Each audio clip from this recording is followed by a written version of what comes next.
everybody. I believe we're here today to debunk some accountancy myths. My name is Pete. I'm a tax and management accounting tutor, and this is now amazingly my 20th year of being an accountant. I used to work in auditing and banking before I got into teaching. My name is Rick. I used to work in the healthcare sector. I'm not quite as seasoned as you are. I think I've got about, 12 years of accountancy experience. Look at this baby face. Oh yeah, look at this. Hardly can see a wrinkle there. But yeah, I look after the tutor team in FI Northwest, and as Pete rightly said, hopefully we'll debunk some myths of what it takes to be an accountant. All right, I guess we should get cracking on. Yeah, do you... right, okay. Let me do the honours. Oh, crikey, I've taken two. Let's put one back. Debunking myth number one: an accountant can count. There you go. Okay, go on, hit me with it. Okay, accountants don't have a creative outlet. Oh, that's an easy one to debunk. Firstly, I am known around the office as being a little bit of an all-star baker, so I do quite like to bake. So obviously that's a bit of a creative outlet. And Pete, I think you can attest to this. If you're at the FI 15th birthday party do, I am often found at the centre of a dance floor. So Yes. And some therapy has allowed me to expunge that from my mind. I am very partial to a quiz.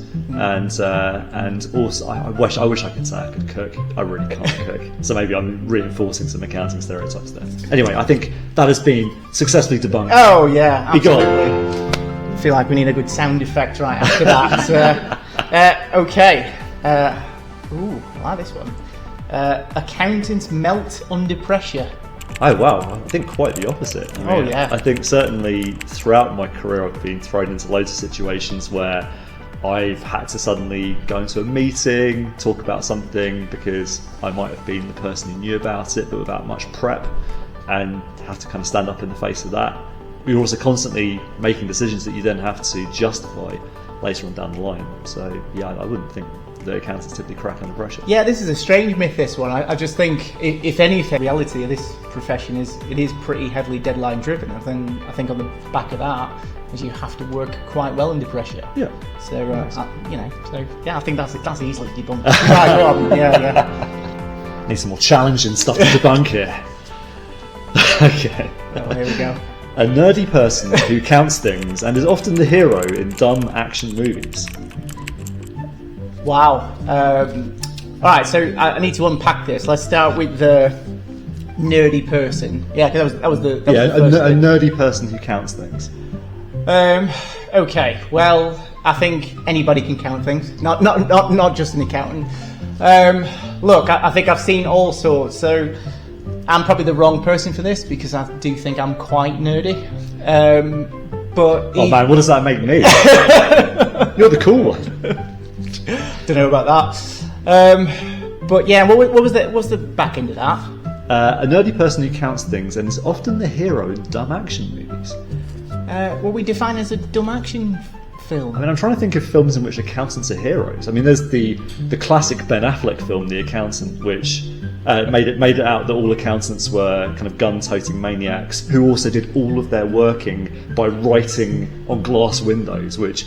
That's a myth I can debunk. That's definitely a myth, yeah. Nobody writes on Windows ever. It's just spreadsheets mostly, or Word. Oh yeah, I feel like that might be another myth. That's definitely one. But yeah, the one that I thought of is one of the Fast and Furious films where it's the girl who, she's a nerdy girl, but she's dead cool and she knows... Is she an accountant?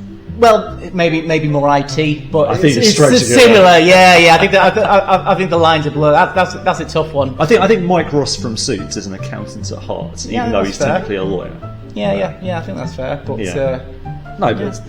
we do more than just count things. I think a lot to do a serious transition here. I think a lot of accountancy is actually not just counting and calculating stuff, but actually having to explain what you've done and justify and present it in a way that anybody could understand it. And I think that's really the art of it, is being able to communicate stuff in simple terms, even when it might be complex. I think that's fair. Yeah. All right, debunked. Yeah, I think we got there in the end.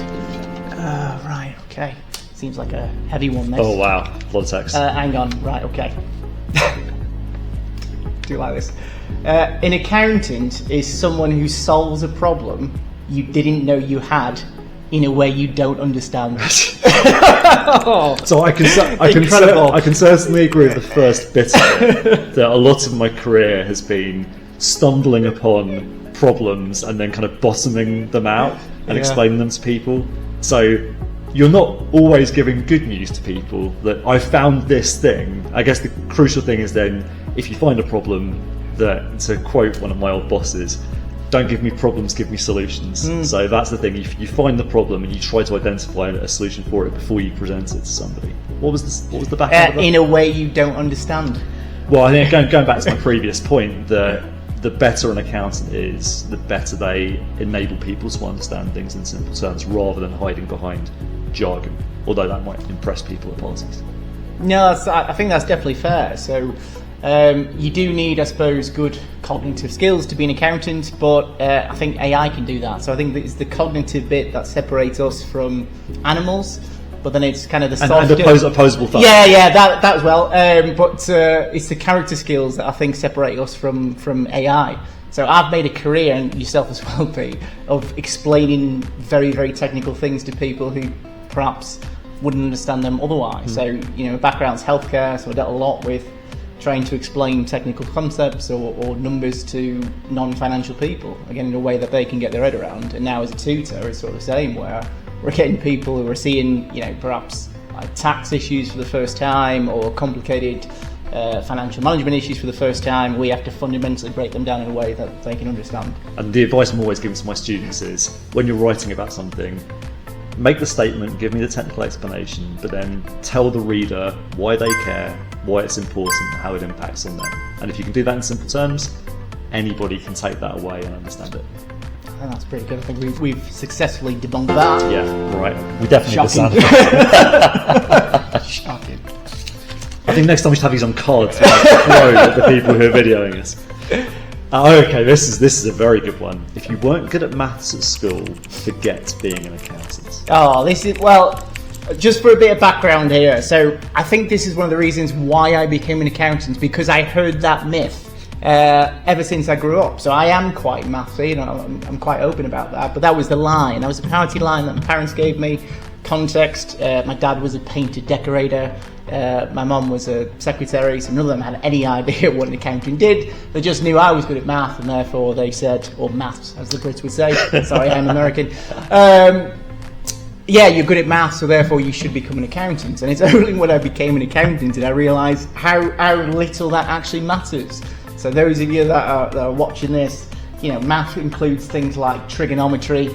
Don't use that ever in accountancy. What's the other one? Geometry. There's none of that at all. Yeah, there's little bits of it, but I'd say, Pete, correct me if I'm wrong here, the maths that I use the most in this profession is just percentages, which is, when do you learn that? When you're 13? Yeah, I think kind of basic arithmetic is unfortunately necessary. So bid maths or bod maths, like the order of operations, addition, subtraction, multiplication, and so on. But yeah, to be honest, a lot of accountancy is supported by software packages like Sage or Xero or QuickBooks or Excel, and that can do a lot of the maths for you. I think you need to understand how basic calculations work. But I mean, I've worked with accountants in my career, very successful, who did English literature or literally zoology at university. You don't have to be a hardcore maths grad, albeit cards on the table. I did maths at university. I love maths and spreadsheets. So maybe I'm not doing a brilliant job of debunking that particular myth, but like I said, you need to understand the basics of maths, but you don't need to be a maths expert to do it. Well, I suppose if you want to become a mechanic, you don't have to have a massively engineering background. Maybe just got an interest in, maybe you were good at Lego or something like that. I don't know. So, right, that's done. Knew that one was coming. I definitely knew that one was coming. There'll be a spreadsheet one in there. Oh yeah. Nice follow on here. Accountants are human calculators. Well, I mean, so to debunk that particular myth, my mental arithmetic is dreadful, which is slightly embarrassing given I did a maths degree. But yeah, again, you're supported by applications in your day-to-day work. So I think that to be honest, in business in general, kind of expanding a bit beyond accountancy here, I think what you need to have a decent grasp of as you get more senior in a business, and we see a lot of kind of career progression for accountants is that they then go on to maybe run a business or be on the board of a company, is that you have to have an appreciation for things like percentages and margins. So if you're thinking about selling a new product and you think, right, we can sell it at this, I reckon the profit is going to be this percent, and then in my head I think we can sell this many, what does that mean for me? That I've seen some of the better people I've seen running businesses are able to comprehend the real basics of a situation like that well and quickly without having to refer back to other stuff. But the most like technical accountancy stuff that you do day to day, like accounting for, I don't know, financial instruments or revenue recognition or whatever, it will be supported by spreadsheets and applications. So you don't need to be a human calculator. Oh, ace. Oh, I think we're getting close to the end here. Correct. Here we go. This is the one I think we were all waiting for. Accountants, capital letters, love spreadsheets. Can I debunk this? This is a bit awkward, this. Well, okay, so, alright. Again, to give a kind of proper, non-jokey answer to this. I think probably in 10 years' time, the use of spreadsheets for accountants will have massively decreased, because spreadsheets are a great tool. They allow you to kind of do whatever you want to do, but equally they are not a great system for recording lots of things and having controls. So I think that what I've recognised, again, during the 20 years I've been an accountant, is if I rewind 20 years ago, people were using lots of Excel, but they were using loads and loads and loads of spreadsheets in place of kind of written work. Whereas now, accountancy packages are much better, so that actually a lot of the stuff you would have used spreadsheets for, you now have as an off-the-shelf functionality of accountancy packages. And also other applications are probably replacing a lot of what spreadsheets do, like kind of applications like Power, applications that give you the ability to have dashboards and so on. Having said that, there's no getting away from the fact that if you want to do a quick and dirty calculation for something, that spreadsheets are a great way of doing that. They give you the ability to do stuff in bulk en masse and automate certain things. And I use Excel every single day, and I have done basically for the entire time I've been an accountant. So I'm not sure I'm able to debunk that. And I do.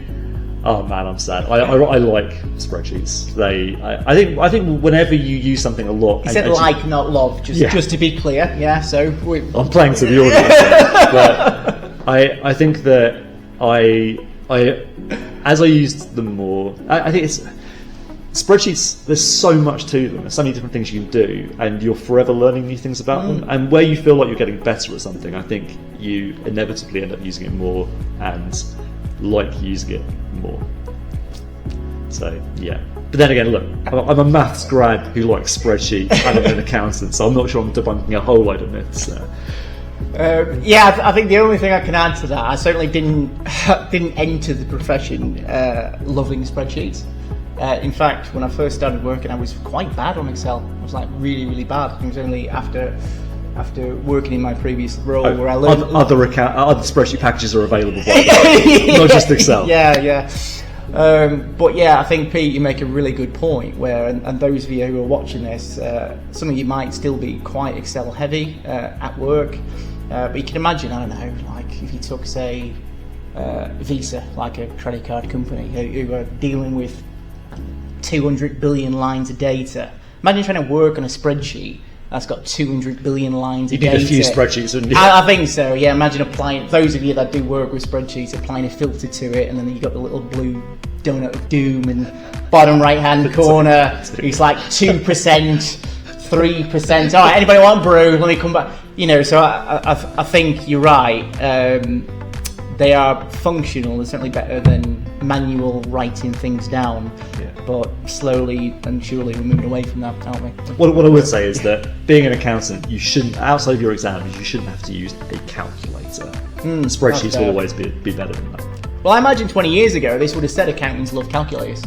Oh yeah. Yeah, that would have been the myth. When I worked in banking, there were special calculators that the traders used. They had loads of extra buttons on them. Oh yeah. And you'd see them just sat there going, So at least we don't have that anymore. I'm not sure we debunked that one, but we've given a bit of context anyway. Maybe we need to form an Excel support group off the back of this. Again, one that might be difficult to debunk. Don't talk to an accountant during year end. Do you want to explain what year end is? Yes. So typically a business will go through cycles as it relates to preparing their financial accounts. So there'll be a monthly cycle. So that could have easily said month end or half end. But yeah, in this case, year end is where we're trying to finalise P&L, balance sheet, cash flow statement for the organisation. So typically that is the busiest time for an accountant. Now, it doesn't matter what you do, if it's accountant, if it's if it's doctor, if it's I'm a salesperson, doesn't matter what role you've got, there's going to be a natural peak. Yeah, I think for the accountant that's working in industry, that's within an organisation's finance function, that's going to be their peak. Is that fair? So year end. And therefore typically the volume and the intensity of work and deadlines is going to gear right up during that time. And therefore, like anything else where there's a lot of intensity, a lot of deadlines, there'll be some pressure points, and perhaps where accountants might be slightly more patient at other parts of the year. When it comes to year end... Is that a polite way of saying they're cranky? Yeah, I'm trying to debunk some myths here, Pete. Can we use a more slightly nicer word than that? Less accessible? Is that? Accessible. So we might be a little bit less patient during those times of year, purely because we're trying to hit these deadlines, and I think that's just reality. But yeah, any profession, any career is going to have natural peaks and troughs. It's not always going to be level. And for accountant, I think it's that year end that tends to be the peak.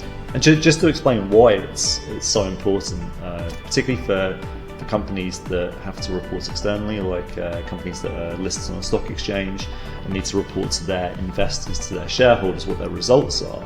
Usually they've got a point in time that they're committed to delivering that message by. So when you're doing year end, it means you're making sure that the financial accounts for the accounting year are finished and correct, so the revenue, the costs, the assets, the liabilities are all fairly and truly stated. And you might have 3, 4, 5 weeks to get that all sorted out before that gets communicated, or maybe before the auditors come in and check it. So if you're a management accountant or a financial accountant, then year end will be a big kind of pressure point.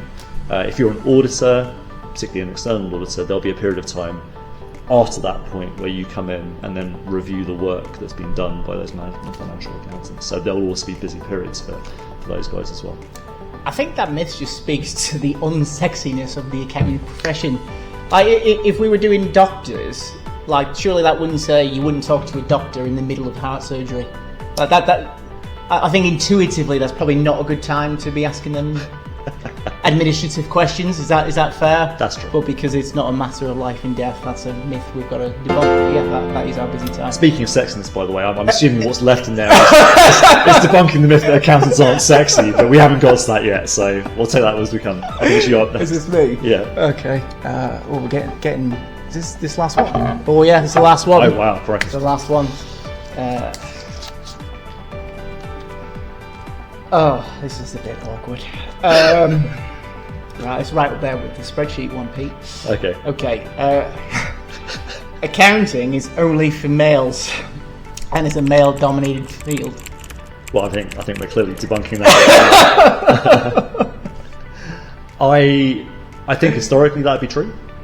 I would say that it's been pleasing over the years I've been teaching, so this is my 11th year of teaching, that I'm seeing more and more both gender and also ethnic diversity in our students. And I think that's not just confined to accountancy, I think that's represented across a lot of professions where people have more choices now and there's hopefully less discrimination. I think that it's also, unfortunately, it's also the case that I can't quote any stats off the top of my head, but if you look at the boards of lots of companies, there still isn't brilliant gender diversity there, so it's clear there's still a way to go. But no, I think that there's no reason why accountancy should be male-dominated anymore, and I'm hopeful that, certainly the new intake of students that I see are pretty diverse and pretty evenly split. certainly First Intuition as an organisation is very gender diverse, and that's one of the reasons why I've been so happy here for the last 11 years. But I think, I can imagine that working in accountancy in the 60s, 70s, 80s, it would have been pretty heavily male dominated, but hopefully in the naughty teens and future, that's less and less so. Yeah, absolutely, and I think Pete mentioned ethnic diversity. Bearing in mind it's 2024, I didn't feel the need to introduce myself as Ricardo Gomez, like over-stressing the look, I'm Hispanic, and I didn't feel the need to stress that because, I think it's understood there's a bit of diversity here. But yeah, just practically, when I interviewed for my first role in finance profession, 2 women interviewed me. My first 2 bosses were women. The FD, certainly when I first joined of my previous company, she was a woman. As I film this now, the FD of FI is also a woman. We're about 50-50 split, aren't we, on FI board? Yeah, but the FI finance team is predominantly women. Yeah, so that's fair. I lead a team of tutors, half male, half female, so it's one of those where I'd say pretty well represented in terms of a profession, I think, from a diversity standpoint. We probably should have gotten a woman to do this bit. But yeah, hindsight's always 20/20, isn't it? That's great. I think we're empty cup now, Pete. Right. Well, in that case, I'm going to close my imaginary clapperboard.